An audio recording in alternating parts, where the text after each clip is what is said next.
So I finally decided to finish checkering this Chilean Mauser stock. I've already done this wraparound panel on the front.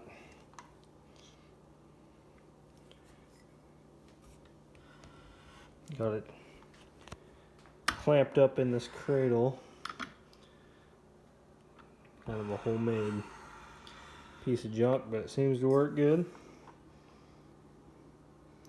And I've done one side of the grip panel probably about a year ago.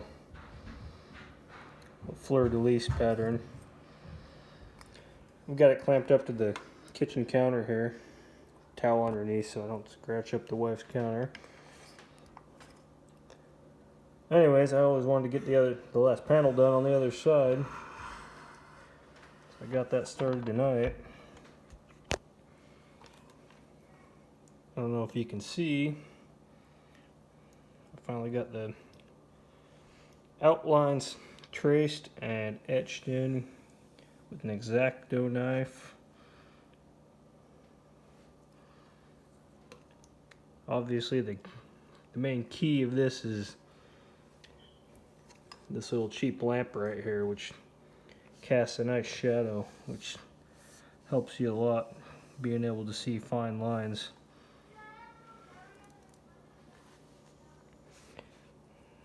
Anyways, you spend most of the time checkering something, tracing the design on and erasing it and tracing it again until you get something you think looks good. And I've tried a lot of different things, but I ended up using these grease pencils. They're welder's pencils, and they come in red or silver. And silver seems to work the best. And you'll sit there and trace and trace and trace and erase until you get what you think looks good, matches up with the other side.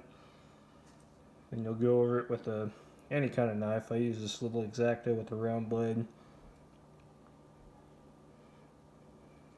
And once you've got that traced in lightly, you'll use a 60-degree checkering cutter, which is like a small file. Follows that little knife cut really well. And lightly at first in case you make a mistake.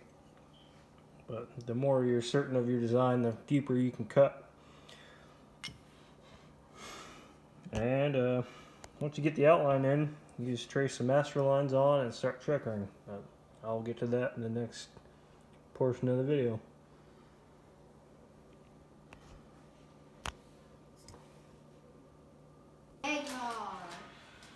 Got the master design cut in half depth, and I traced on the master lines. Kind of all just by eyeball with a straight edge, but did it the same as the other side so it all matches. But there he is, and I'm ready to start checkering. So another night, I got about an hour into running one set of lines here on my pattern. You can see the one other master line for the lines going the other direction.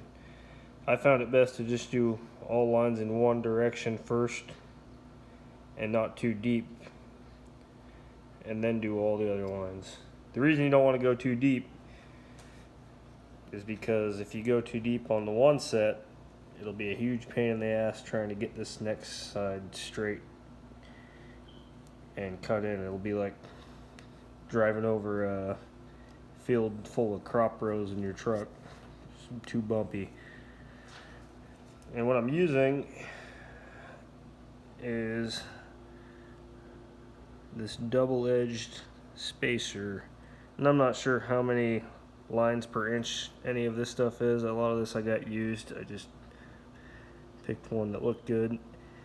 Now what they do make that I should be using is a spacer that has one side that has a smooth edge to ride the line before it, and I don't have one of those. I'm using one with a double cutter, which is an extra pain. It makes it a lot harder to keep lines straight because you're cutting two lines at once instead of one side just following the previous straight line. But I'm making do with it. I'm being cheap. Anyways, I've probably got about 3 hours into the whole thing so far, so not the fastest, but not too bad either. So I'll check back in tomorrow. Hey guys, got about another hour worked into this. I finished up all the lines in one direction, as you can see, and started doing lines in the other direction. And something you got to be careful of, especially a beginner, is when you have lines transferring through a pattern. And it's real easy for these lines in this second portion of the pattern, if you were to just use your spacer to get out of line, cockeyed with the main line. So you want to keep an eye on them. And I have a really thin piece of stainless steel with the straight edge. Ruler works too. This is a little more flexible. Or I've used, blue painter's tape a lot of times. Works really well. But keep an eye on your lines, and if they start to get out of line even a little bit, take the time to correct it and line your straight edge up, fold it around the pattern. Tape, the blue tape probably honestly works the best, and take your knife and score it so that a line on this portion of the pattern lines up with this portion of the pattern. And that's something that if you don't pay attention to, every 3 or 4 lines, it can get out of hand really quick. So keep an eye on it and take the time to correct it, or it'll make your work look crappy versus professional. Another thing I forgot to talk to you about is cutter angles. So a lot of these cutter handles you get aren't adjustable. You put the cutter in, drive a pin through, or in this case a small finish nail, whatever you can find that fits snugly in the hole to hold the cutter in. But once you put it in there, it's kind of a set angle. So if you find you're trying to use your double cutter or any cutter and you're really fighting it to try to get it, you have to push really hard to get it to cut, and it's making you go off your pilot line, try cocking the cutter up in direction, kind of tilting it up back off. And if you don't have an adjustable cutter, you can't really do that other than just bending the handle, which I've done on this one. But if you get cutters like this, they actually have screws. I don't know if you can see them very well. You take a small flathead screwdriver and you can adjust front and rear set screws to adjust the angle of the cut. Makes a big difference. If you're having trouble trying to get a smooth flow going, that could be your problem. And I also wanted to mention, you can get all these cutters and handles on brownells.com, and they're not really cheap, but they're not that expensive either. You might spend $20 on a good handle, and between $8 and $15 on a cutter, depending on what you're getting. So I would recommend starting with a maybe 18 line per inch, and stay away from the higher line per inch stuff until you get a little more practice. So that's that for now. Hey guys, back again. I've just about got all the master lines traced out except for one portion here. And before I finish that up, I wanted to show you a few of the techniques I've used to get that far. And I didn't have any in the earlier clips, but I really like using this 2-inch blue painter's tape for when lines get out of control, or even for any portion of when you need to re-straighten a line. You can, I don't have a way to hold the camera and show you at the same time, but for transferring a straight line through a portion of a pattern,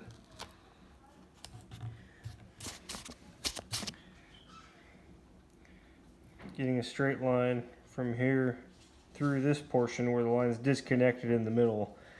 Painter tape is probably the best thing there is because it gives you the freedom of using your two hands still rather than using one hand to hold a straight edge or a ruler.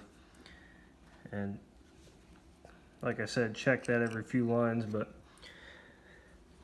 if you have to start a new line, carefully line up the edge of the tape on the existing line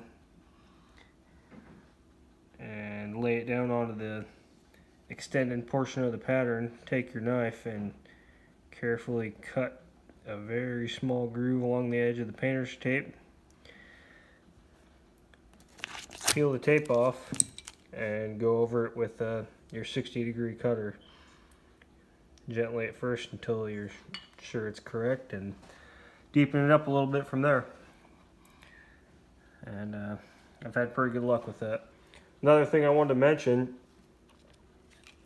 is cutting left to right versus right to left. And at first thought, you don't think much about it, that it would make a difference, but the way your hand works, you're curling in this direction is stronger than curling out this direction. So generally I'll try to work from left to right because you have a tendency to push your line inwards because of the curling of your wrist inwards is stronger. So whenever possible, try to work away from you if you're right-handed. I guess I have no experience of being a left-handed person, but I would assume it's the same this direction. Work outward. And it doesn't seem like it'd make a huge difference, but for me it's made a huge difference, noticeably. So that's another tip. So once you get all these master lines traced in with your whatever spacer you're using, if it's a single cutter with a tracer or a double cutter, from that point you'll go over every line one direction with the 60-degree cutter, switch, do the same the other direction with the 60-degree, and then switch to your 90-degree, which you're probably not going to be able to tell the difference just by looking at it in the video, but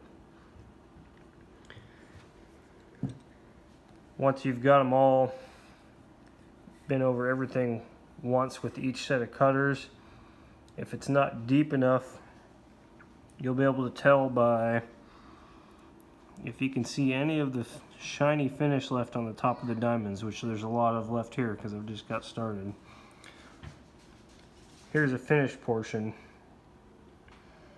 It's harder to see in the light here, but what you're going for is to get rid of every last little bit of shiny finish, because you should be cutting into fresh wood all the way down till your diamonds come into a sharp tip. It's going to look deeper and deeper along the borders as you do this, and that's kind of what you want. But anyways, I'll keep you posted when it gets deeper here. Hey guys, I got the everything gone over one time with my 60-degree single line cutter, and wanted to talk a little bit more about the technique and the importance of using a cradle, which this one here is homemade. It's not much, it's made out of a bunch of scrap 2x4s.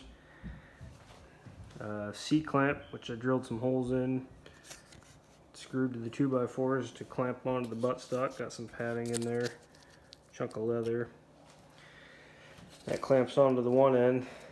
On the other end, I have a 3/4 inch bolt with some rubber fuel line. I don't know if you can see it. Slipped over the bolt. That fits into the barrel channel. Then a U-bolt with a flat plate and some plastic tubing fitted onto the U-bolt to keep from marring up the stock. But that allows me to pretty firmly hold on to this stock here and still be able to rotate the whole thing. And there's a lot of different designs of these out there. It doesn't really matter as long as you got one that works for you. And I wouldn't spend a lot of money on it because you're probably not going to use it very often. But it doesn't take much to make one that works good. So this is what I got. Alright. I got everything cut to full depth. I'm pretty happy with it. And spent a little extra time working around the edges and corners. Got everything brought up to a decent point. A few little overruns here, and that'll happen. That's why you only cut your borders to about half the depth until you're all done. Then you deepen them up very last step, and it takes a lot of that away. And that should cover up with the when I put the True Oil on here in a second. But yeah, I'm pretty happy with it. Probably got about 8 hours into it. So I'm not the fastest, but speed comes with practice. So if you take anything away from this, it's should be use that lamp, use it to your advantage. It really helps you see the lines as you're moving, the shadows. Take the time to stop and adjust the stock in the cradle and move your lamp around, and that'll really help you out being able to see. And a lot of guys use an optivisor for this. It would probably help, but like I said, I'm too cheap for that. So my eyes are still good, so I'm not going to use one. But I got some True Oil here. I'm going to put a little dab on there and rub off the excess. Make sure you get a good coat to seal that wood up. You might want to do another coat the next day after it dries, but make sure, I couldn't find an old toothbrush that works the best, but I have a stiff nylon brush here, and that kind of gets any of the extra buildup out, so you don't end up with the glob in your nice new checkering. Give her a once over with the rag and let her dry for the night. That's that. Alright, thanks for watching.